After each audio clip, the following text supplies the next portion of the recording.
Okay, when it comes to ELSDs, there's a big difference between turbidity and noise.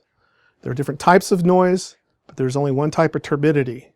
Turbidity is what causes increases in stray light together on the step chart we talked about earlier. Your stray light is here, and here's the step chart, which we're going to draw again, like so. This is 0 millivolts, again, 1,000 millivolts, full scale. The unit is off, we're at 0 millivolts. We turn it on, we come up to maybe 2 or 3 millivolts of quiescent current. We call it quiescence. Comes up to quiescence. Then you turn the light on with gas only. And this is the turbidity chart again. See if I can make this look good. Turbidity chart. And this is with gas only. Get this thing out of stupid cap. Gas. Okay, and then the second step is going to be, it's the second big step, third step technically, but it's the second large step. Gas. This is with solvent and gas. And then the third step is solvent, gas, and your column, the stationary phase, silica bleed. So this turbidity offset is your stray light level that we determined to be 100 millivolts. This is where you want to be, and that should be stable, and have minimal noise, maybe 2 millivolts of noise here. When you turn the solvent on, say pure water, solvent, dihydrogen oxide, you turn your water on, you're going to have a slight increase. Actually, with water, if it's pure, fresh water, you should see no increase in turbidity with pure water over gas. That way, I know I've got perfect water. That does happen sometimes.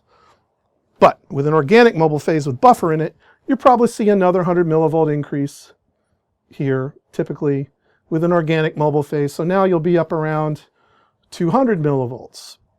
This is all done at gain 12 on the SETX ELSD. You're checking your turbidity steps, gas only, gas plus solvent. Then you got solvent, gas, column at this level. And this is where you're running. You're running at the top of the hierarchical chart. You're at maximum hierarchical complexity. You're running everything, the whole system is running. And you call me and you tell me you have a baseline noise issue. And you're up here. And you've got a baseline, it's excessive noise, or you're getting random spikes, things like this, people call ghost peaks. Noise is different than turbidity. Turbidity takes up offset. Noise is an oscillation. Noise is a sine wave. That's a typical noise sine wave. It's a sine wave. Spiking is another type of noise. That's spiking. This is a spike, that's a spike. Noise is an oscillation. So you could have very high noise because of contamination in the mobile phase.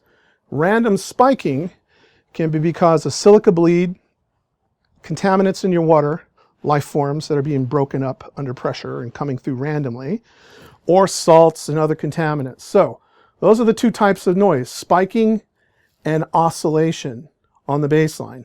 Turbidity is what takes up your dynamic range, and that's all caused by stray light, gas, mobile phase, and column turbidity, because they're all putting out some kind of particles. And you want to see minimum steps on each of these steps.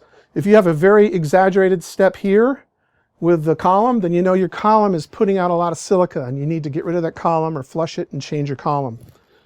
You work your way down. Maybe your noise is still really bad, and you still got spiking here with solvent only, without the column. Then we now know you've probably got a contamination in the detector that has nothing to do with the column, because you still have noise and spiking with solvent.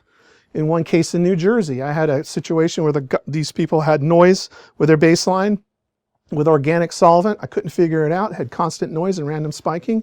I checked the detector, I cleaned it, and then when I looked up their solvent bottle, which was above my head, I pulled the alcohol bottle out. I look inside the bottle, there's a piece of yellow laboratory tape floating in the alcohol. So all that adhesive and all that coloring had diluted into the solvent, was being pumped through the whole HPLC. So the detector in that case wasn't dirty, it was seeing an actual contamination.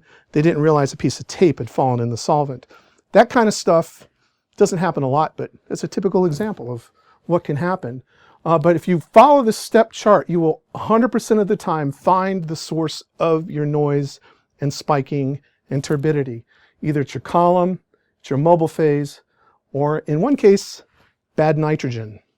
Believe it or not, bad nitrogen. Or if you have noise here, when the unit is off, or you just turn the unit on and the light is off, this is no light here, and you have noise and spiking here, then you know you got an electronic problem. And then you turn it off. If you still got noise and spiking, then you got a problem with your computer or something else.